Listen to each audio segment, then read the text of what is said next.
नमस्कार दोस्तों, स्वागत है आपका आपके अपने चैनल पर। आज हम क्लास 12th केमिस्ट्री का सबसे पहला और बेहद महत्वपूर्ण चैप्टर शुरू करने जा रहे हैं, जिसका नाम है विलयन। आज की वीडियो में हम बहुत ही आसान भाषा में समझेंगे कि विलयन क्या होता है और इसके वो फॉर्मूले जैसे मोलरता और मोललता देखेंगे, जिनसे हर साल परीक्षा में पक्का सवाल आता है। पेन और कॉपी उठा लीजिए और मेरे साथ नोट्स बनाना शुरू कीजिए। सबसे पहले क्वेश्चन आता है, विलयन क्या होता है? विलयन दो या दो से अधिक पदार्थों के समांगी मिश्रण को विलयन कहते हैं। उदाहरण के लिए पानी और चीनी का घोल। विलयन के दो मुख्य भाग होते हैं, पहला विलेय, दूसरा विलायक। विलेय जो विलयन में कम मात्रा में होता है, जैसे कि चीनी। विलायक जो विलयन में अधिक मात्रा में होता है, जैसे पानी। विलयन की सांद्रता। पहला है मोलरता, इंग्लिश में मोलरिटी कहते हैं। मोलरता 1 लीटर विलयन में घुले हुए विलेय के मोलों की कुल संख्या को उस विलयन की मोलरता कहते हैं। इसे अंग्रेजी के बड़े अक्षर कैपिटल M से दर्शाया जाता है।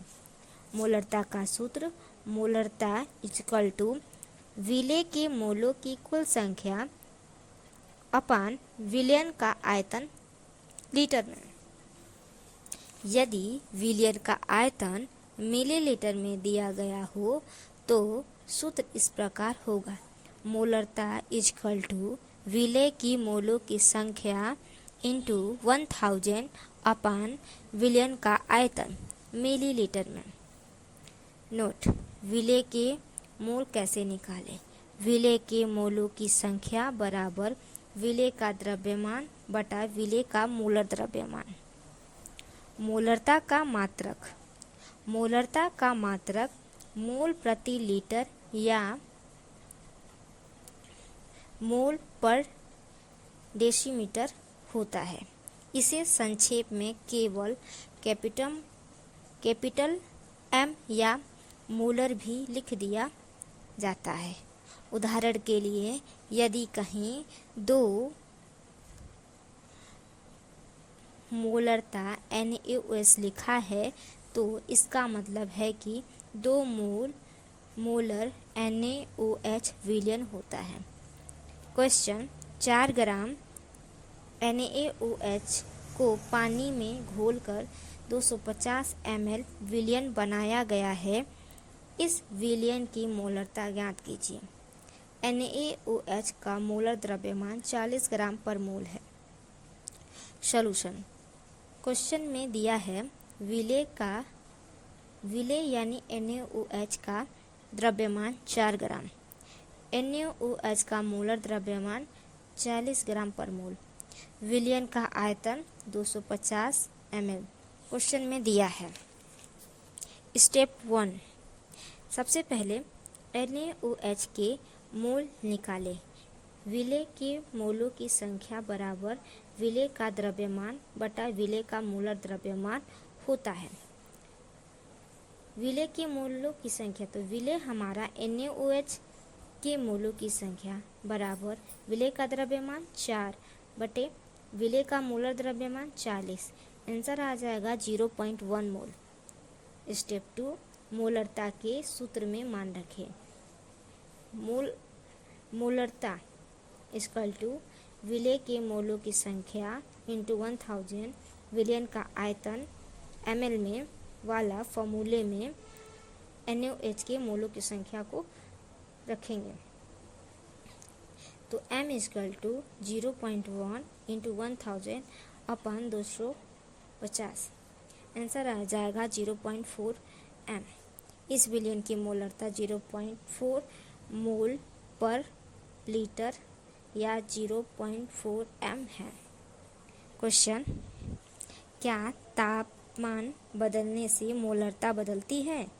आंसर है हाँ, बदलती है, क्योंकि मोलरता के सूत्र में आयतन आता है और तापमान बदलने पर तरल पदार्थों का आयतन बदल जाता है। इसीलिए तापमान बदलने पर विलयन का आयतन बढ़ता है, जिससे मोलरता घट जाती है। दूसरा है मोललता। दूसरा टॉपिक जो हम लोगों ने बात किया था वो है मोललता, मोललिटी। इंग्लिश में कहते हैं मोललिटी। क्या होता है? 1 किलोग्राम विलायक में घुले हुए विलेय के मोलों की कुल संख्या को उस विलयन की मोललता कहते हैं। इसे अंग्रेजी के छोटे अक्षर स्मॉल m से दर्शाया जाता है। मोललता का सूत्र मोललता इक्वल टू विलेय की मोलों की कुल संख्या बटा विलायक का द्रव्यमान किलोग्राम में। यदि विलायक का द्रव्यमान ग्राम में दिया हो तो हम इस सीधे सूत्र का उपयोग करते हैं। मोललता इक्वल टू विलेय की मोलों की कुल संख्या इंटू 1000 अपान विलायक का द्रव्यमान ग्राम में। मोललता का मात्रक मोल प्रति किलोग्राम होता है।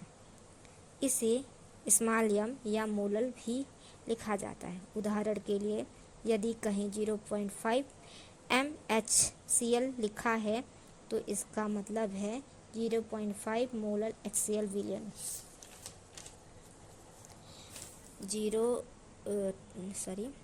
20 ग्राम NaOH को 500 ग्राम जल में घोला गया है। बनने वाला विलयन की मोललता ज्ञात कीजिए। NaOH का मोलर द्रव्यमान 40 ग्राम पर मोल है। सॉल्यूशन दिया गया है, इन क्वेश्चन में दिया है विलेय NaOH का द्रव्यमान 20 ग्राम, विलायक जल का द्रव्यमान 500 ग्राम, NaOH का मोलर द्रव्यमान 40 ग्राम पर मोल। सबसे पहले स्टेप 1, NaOH के मोल निकालें। विलेय के मोलों की संख्या बराबर विलेय का द्रव्यमान बटा विलेय का मोलर द्रव्यमान। NaOH की मोलों की संख्या बराबर 20 अपान का 40 इक्वल टू 0.5 मोल। स्टेप 2, मोललता के सूत्र में मान रखें। मोललता इक्वल टू विलेय के मोलों की कुल संख्या इंटू 1000 अपान विलायक का द्रव्यमान। मोललता इक्वल टू 0.5 इंटू 1000 बटेगा 500। मोललता इक्वल टू 1। इस विलयन की मोललता 1 मोल पर kg या 1 मोललता है। तापमान बदलने पर मोललता पर क्या प्रभाव पड़ता है? आंसर है कोई प्रभाव नहीं पड़ता, यह तापमान से स्वतंत्र होता है। कारण क्या है? कारण है मोललता के सूत्र में केवल द्रव्यमान आता है, आयतन नहीं। चूँकि तापमान बदलने से किसी पदार्थ का द्रव्यमान नहीं बदलता, इसीलिए तापमान बदलने पर मोललता का मान हमेशा स्थिर रहता है। यही कारण है कि प्रयोगशाला में मोलरता की तुलना में मोललता को अधिक बेहतर माना जाता है। मोलरता और मोललता में अंतर। मोलरता फॉर्मूले में नीचे विलयन का आयतन लीटर में होता है। मोललता फॉर्मूले में नीचे केवल विलायक का द्रव्यमान किलोग्राम में होता है। Thanks for watching. वीडियो अच्छा लगे तो लाइक कीजिएगा, शेयर कीजिएगा, सब्सक्राइब कीजिएगा।